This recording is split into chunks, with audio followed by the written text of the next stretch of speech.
canal Ensinando com Carinho. E no vídeo de hoje eu irei trazer um tema que muitas vezes é esquecido, é notado, ou muitas vezes a própria família, desse aluno não aceita, que é o TDAH, transtorno de déficit de atenção e hiperatividade. Bom, como o próprio nome já diz, ele é um transtorno, ou seja, se é transtorno, ele é neurológico, ou seja, vem lá do cérebro. Bom, como que esse transtorno é observado em sala de aula? Primeiro, vamos pensar naquele aluno que não para quieto no lugar, aquele aluno que sempre está correndo, ele está sempre a mil, não para, fica o tempo inteiro conversando, quer correr o tempo inteiro, quer sair da sala o tempo inteiro. É bem provável que esse aluno ele tenha o TDAH, o transtorno de déficit de atenção e hiperatividade. Eu estou incluindo o transtorno de déficit de atenção também, porque na maioria das vezes o déficit de atenção e hiperatividade eles se juntam, porque automaticamente, se aquele aluno não consegue parar quieto o tempo inteiro, ele também não consegue prestar atenção muito tempo no que está sendo falado, né? Então, ele se distrai facilmente. E se ele se distrai facilmente, ele vai se movimentar, vai se mexer, vai se levantar do lugar muitas vezes. É claro que há casos dos dois serem separados. Tem criança que é apenas hiperativo e outro tem apenas o déficit de atenção, né? Mas nesse caso, a maioria das vezes, os dois se englobam, né? Se o aluno não para quieto, ele não consegue prestar atenção. E se ele não consegue prestar atenção, ele acaba que não acompanhando as aulas, né? Então, já que é um transtorno neurológico, como é que funciona? Todo cérebro tem os neurônios. E nesses neurônios, nós temos os neurotransmissores, que se localizam lá na sinapse, ou seja, na união dos outros neurotransmissores, né? Dos outros neurônios. E lá nesses neurônios, nós temos os neurotransmissores, né? Ou seja, nessas sinapses. Em uma pessoa normal que não tem o TDAH, esses neurônios, eles ficam paradinho lá no lugar dele, efetuando o seu devido trabalho. Já em uma criança e uma pessoa que tem o TDAH ou a hiperatividade, esses neurônios, eles ficam a mil no cérebro. Ou seja, o cérebro manda choque elétrico para esses neurotransmissores, para esses neurônios, fazendo com que essa criança, com que essa pessoa fique 100% a mil.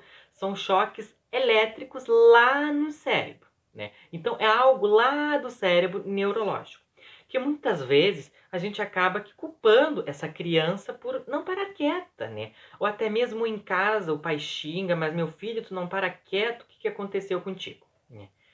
Então, a gente não tem que culpar essa criança, porque é neurológico, ela está fazendo aquilo sem saber que ela tem um transtorno. Ela não está entendendo o que está se passando. Ela só está entendendo que estão xingando ela por ela estar o tempo inteiro se levantando. Mas são ações, essas ações que elas fazem é por impulsividade, ou seja, impulsos elétricos que o cérebro manda, né? Então, como eu consigo diagnosticar em sala de aula? É exatamente como eu disse anteriormente. Aquele aluno que não para quieto, que o tempo inteiro está falando, sai do lugar o tempo inteiro, está sempre fazendo bagunça em sala de aula. Mas muitas vezes as famílias não têm ciência, desse transtorno. Apenas acham que é uma fase da criança e ela tem que se virar, se evoluir.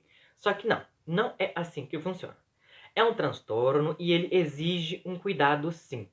Porque se não for diagnosticado cedo, essa criança, essa pessoa pode ter problemas mais à frente na sua vida escolar, né? Que é o que nós temos hoje em dia. Infelizmente, na rede, do Estado, nós temos que aprovar os alunos, ou seja, empurrar com a barriga. mesmo se ele sabe ou não. A gente não pode reprová-los, né? E muitas vezes, o que é muito comum em sala de aula é esse transtorno, né? E esse diagnóstico, desculpa, é feito através da avaliação em sala de aula, como que esse aluno é. Após isso, entre em contato, né, faz uma reunião com sua equipe da escola, sua equipe diretiva, a equipe do SOI, enfim, a equipe mais próxima de você, né? Isso vai depender da sua escola e como que ela trabalha.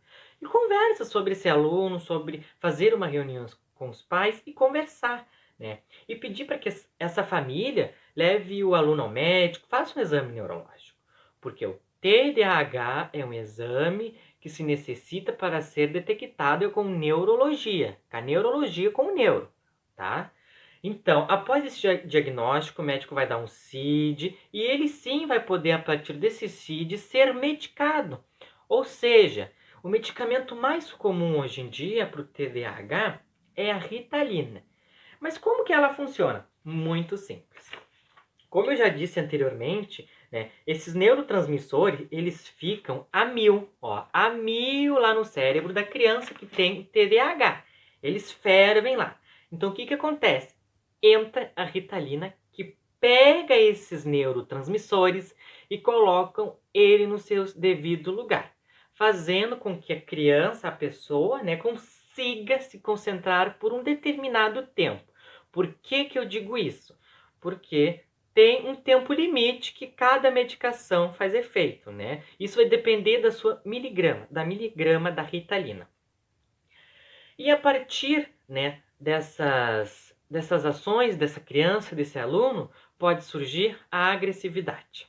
Algo muito comum que eu já convivi, né, já vivenciei em sala de aula.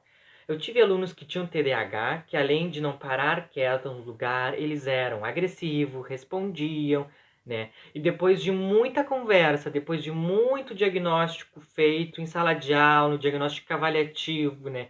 De poder conversar com a família, dar a sugestão do que poderia ser, né? Esses alunos foram diagnosticados, hoje eles tomam Ritalina, e eu digo para vocês, são outras pessoas, outras crianças, né, gente? Então, é muito importante a observação. Só que, é claro, às vezes, infelizmente, a família não tem, né, a ciência, né, do que se acontece, do que se passa, e muitas vezes a própria família não aceita. E acaba acontecendo, né, o que a gente vivencia, né, diariamente em sala de aula. Aquele aluno que tem dificuldades, aquele aluno que não sabe ler, não sabe efetuar as 4 operações matemáticas, né, as 4 operações básicas, né, aquele aluno que aprova, chega lá, né, do 5º ano, dos anos iniciais, e não sabe nada, e daí a gente fica sem saber, né, muitas vezes o que fazer com esse aluno, né, porque daí ele vai para os anos finais, 6º, 7º, 8º e 9º ano, ele chega, né, aliás, no 6º ano, já reprova. E daí vão dizer, muitas vezes dizem, né, que a culpa ainda é do professor, né. Mas enfim, gente, espero que tenham gostado do vídeo. Até mais, em breve teremos outros. Tchau, tchau.